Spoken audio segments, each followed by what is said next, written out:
timepieces. And to demonstrate, Mark Chislak has been up the poshest timepiece of them all.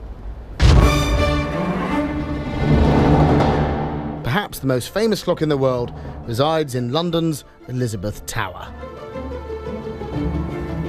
Here, inside the Elizabeth Tower in Westminster, all year round, 3 clock mechanics tend and care for this giant 154-year-old example of mechanical timekeeping.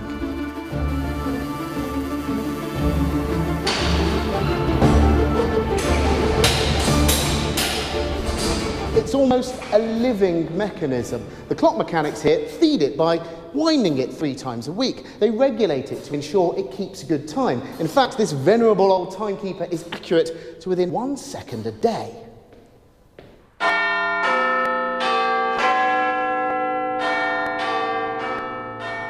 This is timekeeping delivered on a grand scale. However, on a more personal, wearable level, time and technology march ever on. Lots of us may have ditched wristwatches in favour of a mobile phone's clock, but the watch itself is now capable of more than just telling the time. This is the annual Basel World Watch and Jewellery Fair in Switzerland, the premier event for all things horological. That's the art and science of timekeeping, to you and me. Here, all faces of the clock are covered, for the largest luxury brands promoting their latest marvels of micro-mechanical engineering to watches crafted in exotic ceramic materials, often carrying price tags similar to a family car's. How smart can a watch actually be? Well, that particular timepiece over there is fitted with a personal locator beacon, which seems pretty clever to me. Crafted in lightweight titanium and measuring a whopping 51mm across, the Emergency 2 contains an emergency transmitter that will notify search and rescue services of its owner's location once activated. The watch itself transmits 2 signals on emergency frequencies. One is earthbound, the other can be detected by satellites in space, regardless of its wearer's location. The personal locator beacon has its own battery, which must be charged up on this charging station every 2 months. The price for this level of safety? $15,000. And if its owner accidentally sets off the beacon, showing off down the path, they'll be charged a considerable amount of cash to cover the cost of any scrambled search and rescue teams.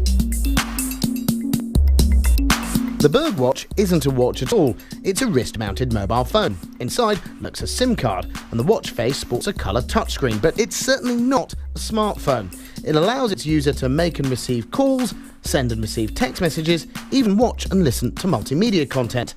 Its screen is very small though. Texting or using its calculator can become an exercise in patience and steady-handed skill.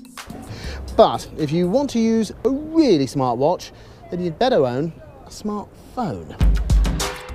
Most of these devices connect via Bluetooth in order to present their wearer with information from their phone, such as text and email message alerts, or acting as a remote control for a phone's music player. The iWatch is a fairly chunky slab of wristwear, but its aluminium shell keeps its weight down.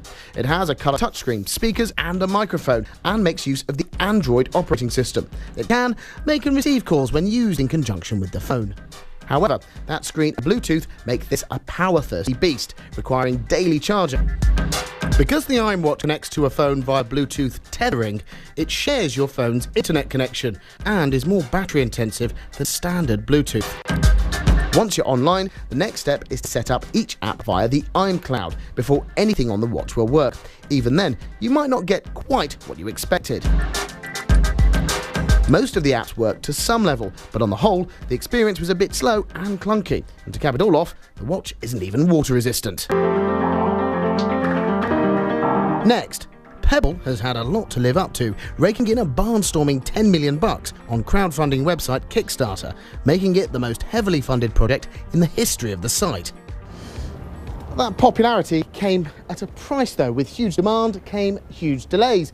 It's finally with us now, and those delays have paid off, sort of. The Pebble's basically a second screen for your phone, so if it's disconnected, it's not very useful. Connecting over always-on Bluetooth, the Pebble is hooked up to an app on your iPhone or Android handset. Emails, calls and text notifications from a phone appear on its screen, but because of its limited screen real estate, these are only really good as an overview. Style-wise, Its plastic feel might not be for everyone, but it is waterproof to 50 meters and sports a low-power LCD e-paper display, eking out about a week of juice from the battery. But it's apps where the Pebble really starts to get interesting. The development kit has been out since April and has already garnered decent support from devs. Those apps include a host of new watch faces like these and a couple of dedicated applications like this fitness app. There are, of course, more apps still in development. The quality of these applications could well make or break the Pebble. At the moment, the watch doesn't do an awful lot, but what it does do, it manages fairly well. Rumours are rife surrounding Samsung and Apple's interest in producing a smartwatch. On this evidence, wearable technology certainly has potential in the not-too-distant future, even if it's not quite being realised in the present. Mark Chislak with the latest batch of smartwatches. Now, I don't know about you, but back in the 80s, I had a calculator watch. Do you remember those? They'd have tiny buttons that were so fiddly to use that if you actually wanted to do a calculation, you had to take them off your wrist. At which point, all you had was a tiny calculator. Take my point? Anyway, next up it's Webscape, and Kate Russell starts this week with a fantastic suite of tools to make your YouTube videos look just that bit better. It's fun to dabble with video editing, but if you want to get a bit more serious, check out Lightworks, a comprehensive editing suite that is powerful enough to have been used to help produce top Hollywood movies like Mission Impossible and Batman. The free version is packed with features and effects, with an upgrade to Pro if you want more professional input and output methods. If it's your first time using software like this, it might look a bit scary, but you'll pick it up in no time once you get to grips with some of the guides and tutorials. For those with a bit more experience, it'll come very quickly indeed, because the interface was pretty intuitive. There will be a steep learning curve though, so be prepared to lock yourself away in a quiet room for a few hours and read all of the PDF manuals. It's only available for Windows right now, but the Linux beta has just been opened to the public, and they plan to start alpha testing for the Mac version soon too, so bookmark the site for more news.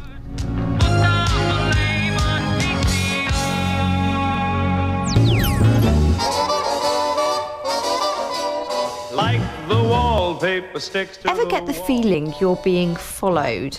That's kind of the whole point with Twitter, but 10 apps have taken the concept to the edge of creepiness with their free iPhone app, Shadow Me. Going beyond a simple follow, this app lets you easily shadow a particular account, seeing everything that's public that they see. We're closer than pages that stick in a book. We're closer than ripples that play in a brook.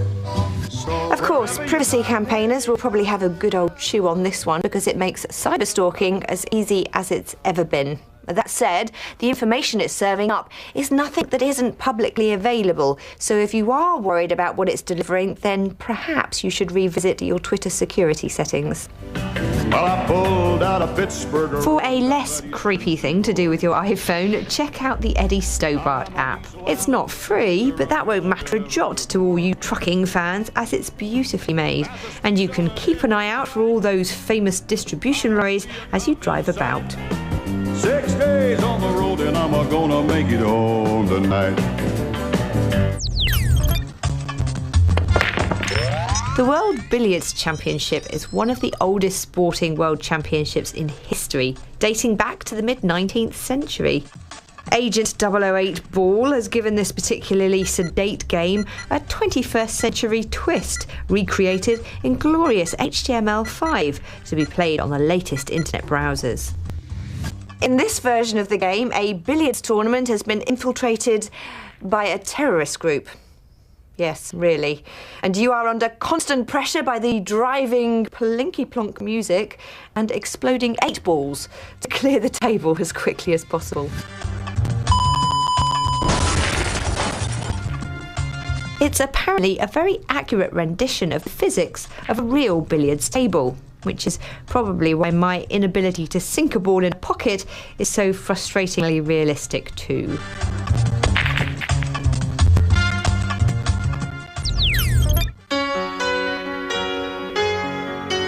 The winners of the 17th Annual Webby Awards were announced on Tuesday. Jerry Seinfeld, Kevin Spacey and Tumblr being among those invited to make a 5-word acceptance speech.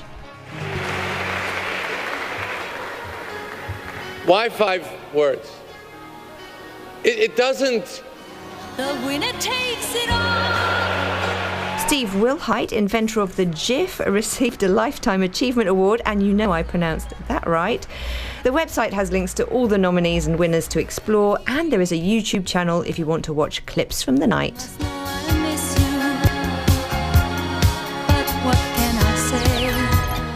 Active Google Plus users, of which there are now apparently 190 million, will have noticed a complete overhaul of the desktop design last week. And now the makeover is going mobile. The social network announced on its blog that posts will now appear as cards in the mobile web stream, making them easier to read and interact with. As well as looking prettier, the design added 41 new features, including a multi-column layout, larger photos and automatic hashtags.